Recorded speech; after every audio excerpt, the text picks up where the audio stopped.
Hey les bambing, j'espère que vous allez bien, en tout cas moi ça va nickel. On se retrouve aujourd'hui pour une nouvelle vidéo sur la Ligue Europa Conférence, la troisième journée qui va se dérouler le 7 novembre avec 18 matchs que j'analyse pour vous qui sont les suivants. Víkingur Reykjavik contre Borac Banja Luka, Petrocup contre le Rapid de Vienne, le TSC Topola contre Lugano, la HJK Helsinki contre l'Olympia Ljubljana, la Gantoise contre l'Omnia Nicosie, le Legia Varsovie contre le Dynamo de Minsk, Pafos contre Astana, Shamrock Rovers contre The New Sense, Apple Nicosie contre la Fiorentina, Chelsea contre le FC Noah, Djurgården contre le Panathinaikos Athènes, le FC Copenhague contre Başakşehir, Hearts of Midlothian contre Edenheim, Bialystok contre Molde, Larne contre Saint-Gall, Linsk contre le Cercle de Bruges, le Betis de Séville contre Celje et enfin le Victoria Guimaraes contre Mlada Boleslav. En tout cas, n'hésitez pas à venir nous rejoindre sur le site VIP, les réseaux sociaux, tout est à l'écran et en description. N'hésitez surtout pas à mettre vos pronostics, vos critiques positives ou négatives, votre petit pouce et également abonnez-vous. On est en train de tutoyer les 18 600. Merci encore. On jette un coup d'œil au classement de cette Ligue Europa Conférence avec 9 équipes en tête avec 2 matchs de victoire. Chelsea, la Fiorentina, le Legia Varsovie, Lugano, Victoria Guimaraes, Hearts of Midlothian, Bialystok, le Rapid de Vienne et Edenheim. En fin de classement, il y a 7 équipes qui n'ont pas encore gagné et qui ont perdu leurs 2 matchs. Dynamo de Minsk, Mlada Boleslav, TSC Topola, Başakşehir, Petrocup, Saint-Gall et Larne. On attaque avec Víkingur Reykjavik contre Borac Banja Luka. Les deux équipes sont bien classées dans leur championnat national. Víkingur est deuxième à 3 points du premier, alors que Borac Banja est actuellement à 5 points du premier. Mais ils n'ont pas de match en retard. Malheureusement pour Reykjavik, ils viennent de perdre ce week-end en championnat, ce qui les fait donc perdre la place à égalité avec Breiðablik. Quand ils perdent, ça ne rigole pas. Ils avaient pris 4-0 à l'Omnia Nicosie, c'était le 3 octobre. Entre-temps, ils avaient enchaîné 3 matchs, donc 2 victoires très intéressantes avec 4 buts marqués contre IA en championnat et 3 buts à 1 contre le Cercle de Bruges lors d'un second match de Ligue Europa. Donc en C4, ils se retrouvent au milieu de tableau. Du côté de Borac, on est sur 9 matchs consécutifs sans défaite en Ligue Europa Conférence. On a réalisé pour l'instant un match nul contre le Panathinaikos à la maison et une victoire à la PL Nicosie, donc c'est très bien parti. Il reste actuellement sur un match nul contre Vélez Mostar en championnat ce week-end. Mon pronostic sur une victoire 2-1 de Víkingur avec le Drôme Bet et le pari remboursé, c'est match nul et une cote 1,60. On continue avec Petrocup contre le Rapid de Vienne. Le club moldave est actuellement 3e de son championnat avec bien entendu le Sheriff Tiraspol qui caracole en tête. Ils ont 12 points de retard donc sur la tête. Mais quand on voit que sur les 5 derniers matchs, toutes compétitions confondues, ils n'ont gagné qu'à une seule reprise, ont malheureusement été battus à Bialystok en Ligue Europa Conférence et ont fait 3 partages de points. Cela n'est pas étonnant qu'ils soient autant décrochés. Dans cette C4, ils ont pour l'instant perdu malheureusement à 2 reprises, prenant quand même 4 buts à 1 contre le club chypriote de Pafos, avec donc cette défaite contre Bialystok. Ils sont donc très mal partis. Ils vont jouer contre le Rapid de Vienne, qui est second du championnat autrichien, à 3 points du premier, Sturm Graz. Ils viennent quand même d'enchaîner 3 matchs consécutifs sans victoire, avec des matchs nuls à l'extérieur à Graz, AK et à Sturm Graz, justement le leader, les empêchant d'être co-leaders. Ils ont également été éliminés de Coupe d'Autriche. Dommage car ils avaient enchaîné les succès 5 exactement, toutes compétitions confondues. Dans cette série, ils ont réussi à gagner donc leurs 2 matchs de C4 contre Başakşehir à l'extérieur et contre le FC Noah. Mon pronostic sera une victoire du Rapid de Vienne 2-1 à l'extérieur et je verrai le plus de 2,5 buts sur le match avec une cote à 1,48. Le match suivant est le TSC Topola contre Lugano. Le TSC Topola est actuellement mal classé 9e. Au milieu de tableau, d'ailleurs, sur les résultats, c'est assez médiocre. 3 défaites, une seule victoire à l'extérieur en championnat et un match nul, mais qui leur a permis quand même de se qualifier au pénalty en Coupe de Serbie. Ils seront opposés à Lugano, le club suisse qui est second actuellement, à égalité même avec le premier, qui est le FC Zurich. Les performances sont plutôt intéressantes car il reste sur 4 matchs sans défaite et également donc 2 matchs de victoire en Ligue Europa Conférence. En championnat, ils n'ont pas perdu depuis 3 rencontres et ont même fait 2 clean sheets à la maison contre les Young Boys de Berne et Yverdon Sport. Sur cette rencontre, je verrai Lugano s'imposer 3-1 en déplacement et je verrai le plus de 1,5 but pour le club suisse avec une cote à 1,76. Et on continue avec HJK Helsinki contre l'Olympia Ljubljana, le club finlandais qui accueille donc le club slovène. HJK, qui est 3e de son championnat mais avec 11 points de retard sur le premier, vient enfin d'arrêter une série négative qui était beaucoup trop longue. Depuis 6 rencontres, ils n'ont pas connu le succès, ont même enchaîné 4 défaites consécutives. Ils viennent enfin de gagner contre le Dynamo de Minsk. C'était le 24 octobre. Actuellement, ils sont dans une pause au niveau du championnat. Ils ne vont disputer que la Coupe d'Europe. Donc ils vont enchaîner avec une seconde réception après l'Olympia Ljubljana. Rappelons que lors des 2 premiers matchs, ils ont perdu à Lugano et ont donc gagné contre le club biélorusse. Le club slovène de son côté est premier à 3 points devant le second. Ils viennent d'enchaîner beaucoup de victoires consécutives, toutes compétitions confondues. Depuis leur dernière défaite à la maison le 6 octobre, ils n'ont plus connu de revers. C'est très intéressant, surtout qu'ils restent sur 2 victoires à l'extérieur. En C4 pour l'instant, c'est une victoire à la maison contre Linz, le club autrichien, et une défaite en Allemagne à Heidenheim, mais assez courte, 2-1. Et je verrai une victoire donc de Ljubljana 1-0 en déplacement avec le Draw-No-Bet et le pari remboursé 6 matchs nuls et une cote 1,48. Et on enchaîne avec la Gantoise contre l'Omonia Nicosie. La Gantoise est actuellement 6e de son championnat en Belgique et l'Omonia Nicosie a la même position dans le championnat chypriote. Si on prend les dernières dynamiques du côté de Nicosie, c'est très compliqué. Une seule victoire, c'était à l'extérieur en championnat le 28 octobre. Sinon, malheureusement, c'est 3 défaites et un seul petit match nul. Mais le petit point positif, c'est que les 2 derniers matchs, c'est les 2 matchs sans défaite. Ils vont jouer contre la Gantoise qui vient de gagner ses 2 dernières réceptions, dont une en Coupe de Belgique gagnée 7-0 contre une équipe amateur, de quoi se donner confiance. D'ailleurs, 2 matchs à l'extérieur également dans cette série de 5 derniers matchs contre l'Union Saint-Gilloise et contre Wilrijk, une équipe très difficile à prononcer. Une seule défaite à la maison, c'était contre Genk, le leader. Mais à la maison, la Gantoise est assez solide car ils ont tendance à remporter toutes leurs rencontres. Ils n'ont pour l'instant perdu qu'une seule fois, toutes compétitions confondues, à la maison. Du côté chypriote en C4, pour l'instant, ils ont gagné à la maison le premier match contre Reykjavik 4-0, mais ils ont perdu 2-0 en déplacement à Hearts of Midlothian. C'est pour cette raison que je les vois encore perdre 2-0 à la Gantoise, avec les 2 équipes qui ne marquent pas et une cote 1,87. Et on enchaîne avec le Legia Varsovie contre le Dynamo de Minsk. Le club polonais est actuellement 5e de son championnat, alors que le club biélorusse est actuellement en tête avec 2 points d'avance, mais 2 matchs en retard sur le second. Donc tout est bien parti quand même pour eux, pour qu'ils soient champions national. Ils viennent de gagner 4 de leurs 5 derniers matchs. Le Dynamo de Minsk n'a perdu qu'une seule fois, c'était contre AJK lors du seul déplacement pour l'instant en C4. Ils n'ont d'ailleurs pas encore gagné une seule rencontre dans cette compétition. Ils se sont même inclinés à la maison contre Hearts of Midlothian, le club écossais. Du côté du Legia Varsovie, par contre, ça roule, tout roule d'ailleurs. Ils sont actuellement sur 8 matchs consécutifs sans défaite, toutes compétitions confondues. Ils se sont totalement relancés en championnat, ça vous l'aurez compris. Mais ils avaient beaucoup trop de retard pour espérer gagner le titre et voire même être en compétition européenne. Il va falloir continuer cette énorme série en Ligue Europa. Ils ont gagné leurs 2 premiers matchs contre le Betis de Séville à la maison tout de même et au TSC Topola assez facilement 3-0. Ils n'ont même pas pris de but sur ces 2 rencontres. Mon pronostic sera une victoire du Legia 2-0 à la maison avec le plus de 1,5 but pour l'équipe à domicile et une cote à 1,55. On enchaîne avec Paphos contre Astana. Le club chypriote est actuellement dans son championnat en tête avec 5 points d'avance sur l'Aris Limassol. Donc ils sont vraiment sur une très belle dynamique. D'ailleurs sur les 5 derniers matchs, toutes compétitions confondues, c'est 4 victoires et une défaite. Mais la défaite était dans la compétition dans laquelle on analyse les résultats actuellement. Malheureusement, ils ont perdu à la maison contre Heidenheim, mais c'était quand même le club allemand. Et ils ont par contre gagné chez le club moldave Petrocup 4-1. Ils ont réussi à contrebalancer ce mauvais résultat. Ils vont espérer bien entendu prendre 3 points contre le club d'Astana, le club kazakh, et avec 1 point de retard sur le leader Kerat. Ils viennent de perdre en plus à l'extérieur malheureusement, donc ils se sont fait dépasser, ils ont perdu la tête de leur championnat. Ils sont sur 3 victoires et 2 défaites, toutes compétitions confondues. Leur situation en C4 est pour l'instant assez intéressante. Une victoire à la maison contre TSC Topola et une défaite au Pays de Galles chez The New Sense. Sur cette rencontre, je verrai une victoire 2-1 du club chypriote avec le plus de 2,5 buts sur le match et une cote 1,92. Et on continue avec Shamrock Rovers contre The New Sense. Le club irlandais est actuellement 2e de son championnat. La même position pour le club gallois dans son championnat national. Les 2 équipes sont vraiment similaires sur beaucoup de points car ils sont également sur une très belle série de victoires. Shamrock a gagné 5 matchs consécutifs, toutes compétitions confondues, alors que The New Sense, c'est 7. La seule différence est en C4 où Shamrock s'est imposé 4-1 à Larneux et a fait match nul à la maison contre Apuel Nicosie, donc 4 points pour l'instant.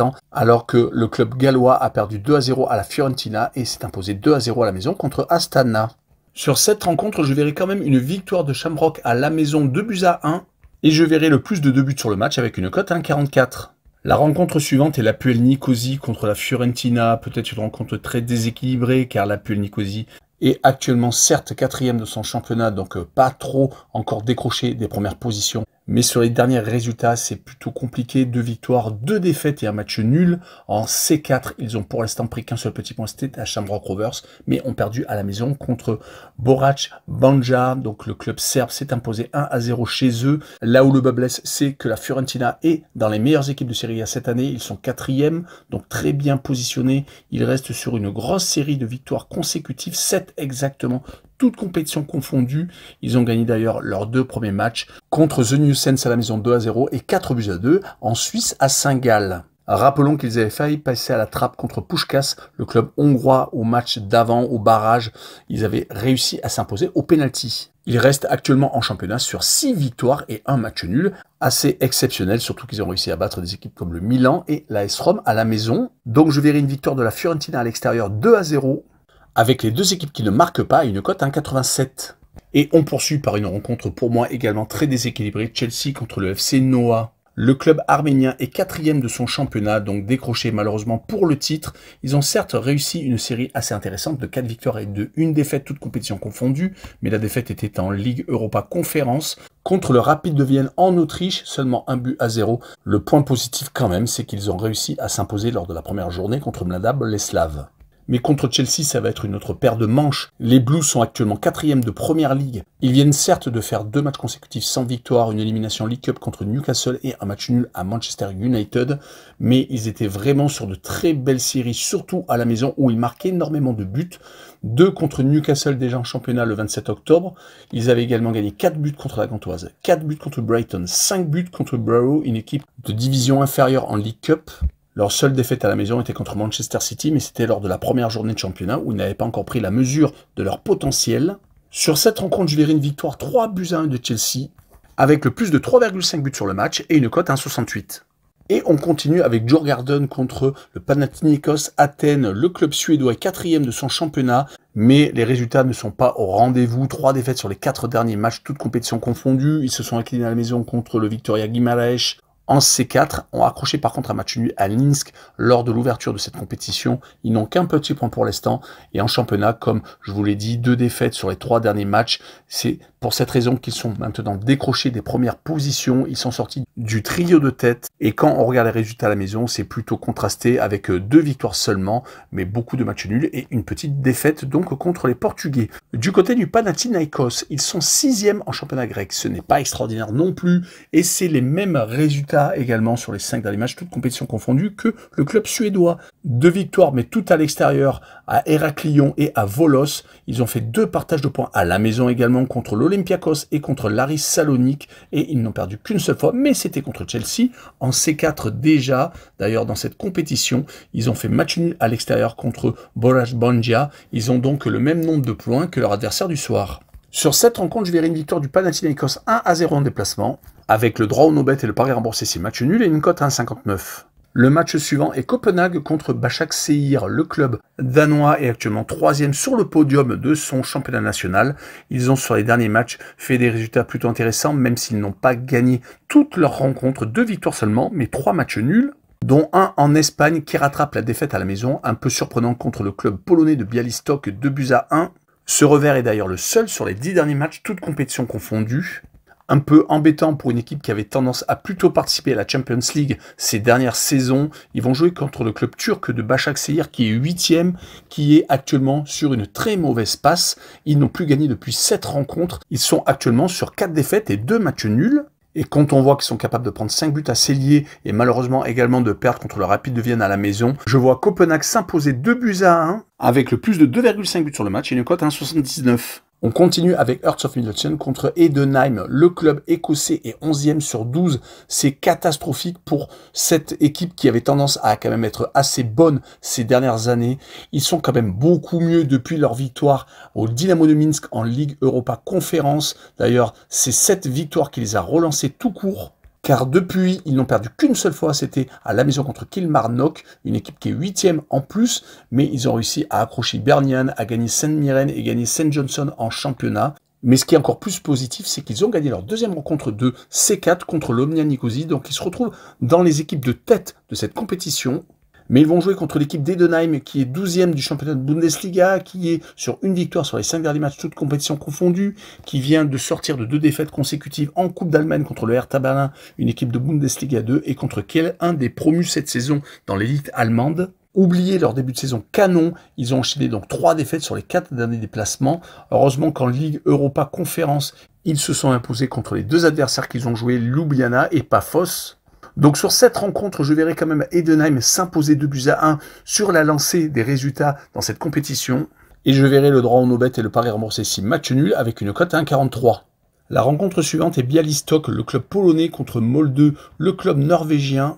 Bialystok est actuellement sur une très grosse série, d'ailleurs ça se ressent en championnat où ils sont seconds. Cela va même jusqu'à la C4 où ils ont gagné leurs 2 premiers matchs, s'imposant à Copenhague, puis battant le club moldave de Petrocub. Ils restent même sur les 10 derniers matchs, toutes compétitions confondues, sur 9 victoires et un seul petit match nul. Ils vont jouer contre Molde, qui est 4e du championnat norvégien, qui n'a gagné que 2 fois sur les 5 derniers matchs, toutes compétitions confondues. Mais quand on voit leurs 3 derniers résultats, c'est 2 victoires et un match nul. Contre Bodo Glimt, le leader de son championnat, ils ont réussi à marquer donc 8 buts sur les 3 derniers matchs. Donc c'est plutôt positif. Surtout que sur les 10 derniers matchs, toutes compétitions confondues, ils n'ont perdu que 2 fois. Ont gagné à 6 reprises et ont fait que 2 matchs nuls. Sur cette rencontre, je verrai une victoire 2-1 du club à la maison avec la double chance 1N et une cote à 1,50. On continue avec l'Arneux contre Saint-Gall. L'équipe d'Irlande du Nord est actuellement 9e de son championnat, en difficulté, mais ils viennent de gagner à l'extérieur à Glentoran, une équipe qui est 7e juste devant lui, donc peut-être de bon augure avant cette réception du club suisse. En tout cas, ils avaient enchaîné 2 victoires, 1 nul et 2 défaites, mais ils ont malheureusement perdu leurs 2 matchs de C4 assez largement, 3-0 à Molde et 4-1 contre Shamrock Rovers, une équipe d'Irlande. Mais ils vont jouer contre une équipe suisse qui n'est peut-être pas au mieux, qui est 7e actuellement en milieu du championnat suisse. Ils viennent de faire 3 matchs nuls consécutifs, 2 fois contre Sion et 1 fois contre Winterthur. Et malheureusement, ils se sont inclinés lourdement à la maison contre la Fiorentina et encore plus lourdement contre le club belge du Cercle de Bruges. Encore plus lourdement, 6-2, une véritable humiliation. Mon pronostic sera tout de même une victoire des Suisses 3-1 à l'Arneux avec le plus de 2,5 buts sur le match et une cote à 1,47. On enchaîne avec Linz ASK contre le Cercle de Bruges, le club autrichien, et au milieu de tableau, comme d'ailleurs le Cercle de Bruges, les 2 équipes sont en train de végéter, mais il y a quand même de bons résultats, surtout du côté belge, car il reste sur 3 victoires consécutives, 2 en championnat contre l'Union Saint-Gilloise 3-1, également contre le Sporting Charleroi 2-0, et en Coupe de Belgique, ils ont gagné contre un club amateur, un autre club de Charleroi, assez facilement. On notera qu'en C4, ils ont pour l'instant gagné à la maison, donc lourdement contre Saint-Gall 6-2, et ils ont perdu malheureusement en Islande 3-1 contre Reykjavik. Leur adversaire du jour est donc Linz, qui est actuellement donc au milieu de tableau, comme je l'ai dit, qui a 2 victoires, 1 nul et 2 défaites, des résultats plutôt moyens en Europa League Conférence. Ils se sont inclinés à l'Olympia Ljubljana en Slovénie et ont fait match nul à la maison contre Djurgården, le club suédois. Sur cette rencontre, je verrai le match nul un but partout avec le home no bet et le match nul remboursé 6 victoires de Linz à la maison avec une cote à 1,91.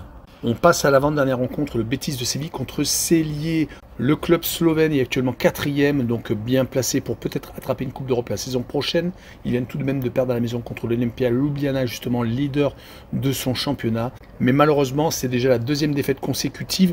Ils ont oublié leurs bons résultats où ils avaient gagné en Coupe contre un club amateur et surtout gagné en Europa League Conférence contre Istanbul Başakşehir, 5-1. Rappelons qu'ils n'ont que 3 points malheureusement en C4 car ils avaient perdu contre Guimarães, qui est pour moi peut-être un des favoris, voire un des outsiders pour se qualifier pour les 8e de finale. Dans cette compétition, en tout cas, Celje va jouer contre le Betis de Séville qui enchaîne les belles performances, qui reste sur 5 matchs consécutifs sans défaite, 3 victoires et 2 matchs nuls. Ils ont dans cette série battu l'Atlético de Madrid en championnat, ils se sont qualifiés en Coupe d'Espagne. On peut également dire qu'ils avaient commencé par une défaite en Pologne contre les Legia Varsovie et se sont rattrapés avec un petit match nul à la maison contre Copenhague. Donc ils sont tout de même en difficulté, mais sur ce match-là, je les vois s'imposer 2-0 à la maison avec le moins de 3,5 buts sur le match quand même et une cote à 1,56. Et on finira par la dernière rencontre, le Victoria Guimarães contre Mlada Boleslav. Le club tchèque va se déplacer donc au Portugal. Ils sont actuellement assez mal classés. Ils sont au milieu de tableau dans leur championnat national. Ils ont sur les derniers matchs quand même gagné à 2 reprises. Les 2 derniers déplacements en Coupe de République tchèque et en championnat. Mais c'est peut-être la seule motivation qu'ils ont pour peut-être aborder ce déplacement au Portugal plus facilement. Mais malheureusement en C4, c'est 2 défaites en 2 matchs. 0 but marqué, 3 encaissés contre Noah et également contre Lugano à la maison. Surtout qu'ils vont jouer contre une équipe de Guimarães qui est beaucoup mieux, qui est donc 5e, qui vient d'empocher des victoires très importantes qui leur permettent donc d'exister encore en championnat du Portugal. Ils ont certes perdu contre le Sporting Braga le 31 octobre, mais sinon ils avaient enchaîné des victoires à l'extérieur et une très importante contre Moreirense, qui les laisse donc à portée de fusil des équipes européennes en Ligue Europa Conférence. C'est carton plein, 2 victoires, 3-1 contre Celje et 2-1 chez les Suédois de Djurgården. En tout cas, sur cette rencontre, je les vois s'imposer 2-0 à la maison avec le handicap moins 1,5 pour les Portugais, donc il faut qu'ils gagnent par 2 buts d'écart, et une cote 1,77. Voilà, on en a fini avec cette longue vidéo sur la C4. N'hésitez pas à venir nous rejoindre. Tchou les bambing!